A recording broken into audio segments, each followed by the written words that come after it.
আজিৰ নিচিনা মই একেবাৰে ঠাণ্ডা পোৱা নাই। এইকেইদিন ঘৰত থাকি আহিছিলোঁ যে, ঘৰততো ইমান ঠাণ্ডা নাই, মানে আছে, ইয়াৰ তুলনাত নহয় ইমান ঠাণ্ডা। হস্পিটেলৰ পৰা আহিয়ে চিধা বাথৰুমত সোমাই ঠাণ্ডা পানীয়ে ভৰি হাত মুখ ধুই আহিছোঁ।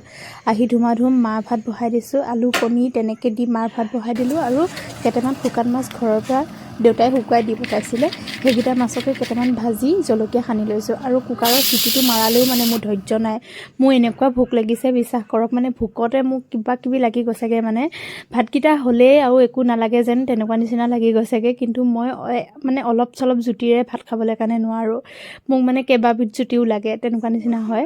কিন্তু এয়া বনাই কৰি ল'লোঁ, কিন্তু ভোকৰ ভাত হ'লেকে সুদায়ো জানো যাব তেনেকুৱা নিচিনা লাগে। কিন্তু আজি ডক্টৰে যেতিয়া সকলোখিনি ঠিকে আছে বুলি কৈছে, তথাপিতো কিন্তু মই সপ্তাহী ইনজেকশ্যন লৈয়ে থাকিব লাগিব দেই। সেইটো আপোনালোকক মই পাছত বাৰু একে শেষত গম পাব কিহৰ কাৰণে মই সপ্তাহী ইনজেকশ্যন লৈ থাকিব লাগে।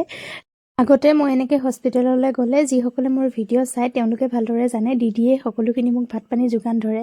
কিন্তু আজিকালি দিদি গা বেয়া হোৱাতে ময়ো একেবাৰে মানে ডাঠি মানা কৰি দিলোঁ যে মোক একো কৰিব নালাগে, এসাঁজটো এনেকৈও খাব পাৰি, কিন্তু এনেকৈ খালেকে ভাত কেইটামান বেছিকৈহে যোৱা কম লাগে, হয় নহয় ক'বচোন। আমাৰ আকৌ বৰ্ণিলক ভাত খোৱাৰ সময়ত সদায় নতংকি, তাক গৰম পানী দিলে সি গৰম পানী নাখায়, ঠাণ্ডা পানীহে খায়।